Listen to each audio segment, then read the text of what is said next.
ఏషా తే విహితా సాంఖ్యే బుద్ధిర్యోగే త్విమాం శృణు బుద్ధ్యా యుక్తో యయా పార్థ కర్మబంధం ప్రహాస్యసి.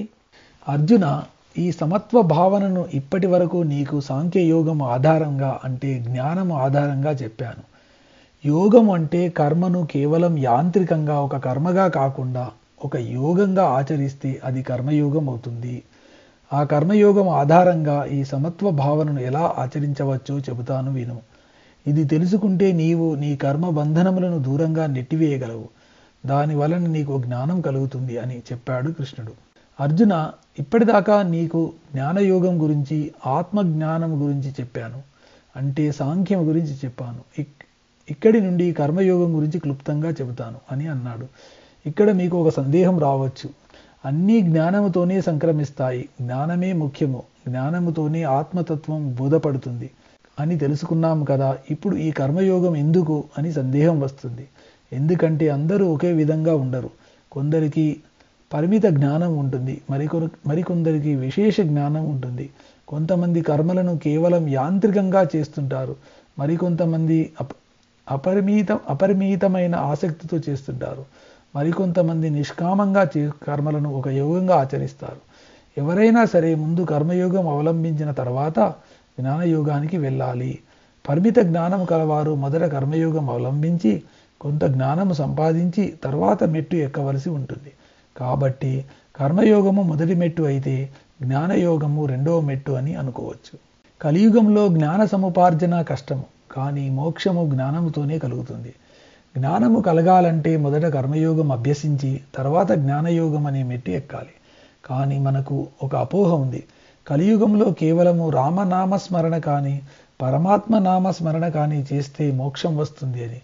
మనస్సును శుద్ధిపరచుకోవడానికి, గత జన్మ పాప ఫలముల నుండి విముక్తి పొందడానికి, కొత్తగా కర్మలు చేసి ఆ ఫలములు మూట కట్టుకోకుండా ఉండడానికి పరమాత్మ నామస్మరణ ఉపయోగపడుతుంది. కానీ కేవలం నామస్మరణతో మోక్షం రావడానికి అవకాశం లేదు. అందుకే శ్రీకృష్ణుడు అర్జునుడితో ఇలా అన్నాడు. అర్జున, నీకు అన్ని విషయాలను సమంగా చూడాలని ఉపదేశించాను కదా. ఆ సమత్వము జ్ఞానపరంగానే కాక కర్మపరంగా కూడా చేయవచ్చు. అది ఎలాగో నీకు వివరిస్తాను. ఆ కర్మ యోగ సారాంశమును నీవు బాగా వంటబట్టించుకొని ఈ కర్మ బంధనముల నుండి విముక్తుడివి కా అంటూ తర్వాతి శ్లోకంలో ఇప్పుడు చెప్పిన దానిని విపులీకరించి చెప్పాడు శ్రీకృష్ణుడు. నేహాభిక్రమనాశోస్తి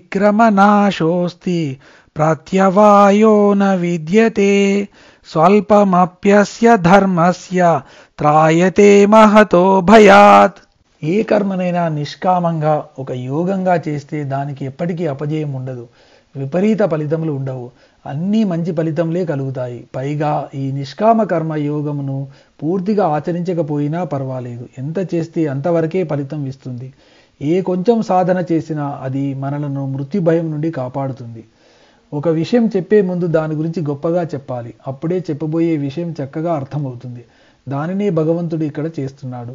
కర్మయోగం అంటే మానవ జీవన విధానము. బయట మనం ఎంతో ఉన్నతిని ప్రగతిని సాధిస్తాము, కానీ లోపల అంతా కల్మషంగా ఉంటుంది. కానీ లోపల కూడా అంతరంగం కూడా శుభ్రంగా ఉంచుకోమని చెప్పేదే ఈ జ్ఞాన కర్మయోగములు.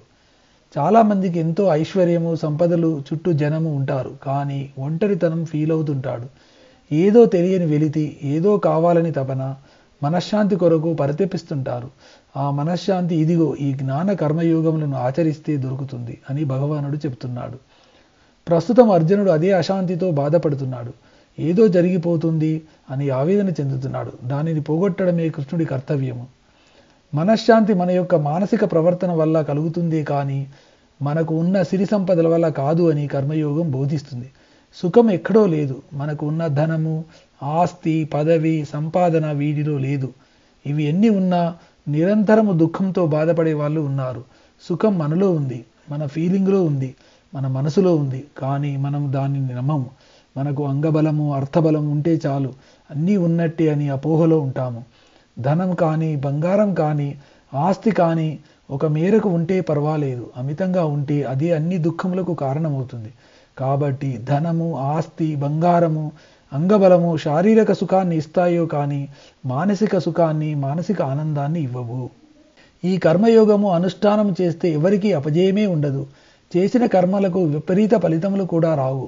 సక్రమమైన ఫలితములే వస్తాయి. ఎలాగంటే మనం కర్మలను మెటీరియలిస్టిక్గా చేస్తాము. కర్మను కర్మగానే చేస్తాము. కానీ కర్మను ఒక యోగంగా చేస్తే, అంటే పరిశుద్ధమైన చిత్తంతో చేస్తే దాని వలన అపజయం కానీ విపరీత పరిణామాలు కానీ ఉండవు.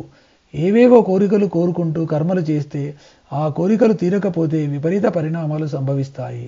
కానీ నా ధర్మం నేను చేస్తున్నాను, ఏం ఫలితం వచ్చినా సంతోషంగా స్వీకరిస్తాను, పరమాత్మ ప్రసాదం అనుకుంటాను అని కర్మను ఒక యోగంగా చేస్తే విపరీత పరిణామాలు అంటూ ఏమీ ఉండవు. పైగా ప్రతి అపజయం నుండి తిరిగి జయం పొందడానికి కావలసిన పాఠాలు నేర్చుకుంటాడు. ఈ కర్మయోగం పూర్తిగా ఆచరించవలసిన అవసరం లేదు. కొంచెం ఆచరించినా చాలు ఆ జనన మరణ భయం నుండి విముక్తి పొందవచ్చు. ఎందుకంటే ప్రాపంచకమైన కర్మలు పూర్తిగా చేస్తేనే కానీ నీకు ఫలితం దక్కదు. కానీ ఈ కర్మయోగము చిత్తశుద్ధితో నిష్కామంగా చేస్తే కొద్దిగా ఆచరించినా పూర్తి ఫలితం ఇస్తుంది. ఒక కోటీశ్వరుడు ఏదో పుణ్యం వస్తుందని ₹1,00,00,000 దానం చేస్తే వచ్చే ఫలము ఒక సామాన్యుడు ఆకలితో ఉన్న వాడికి కడుపు నిండా అన్నం పెడితే వచ్చే ఫలితం కన్నా తక్కువే. క్లుప్తంగా చెప్పాలంటే కర్మను కోరికతో చేస్తే బంధనములు కలిగిస్తుంది, అశాంతిని కలిగిస్తుంది. కర్మను కోరికలు లేకుండా చేస్తే శాంతిని కలిగిస్తుంది, కర్మ బంధనము నుండి మోక్షమును కలిగిస్తుంది.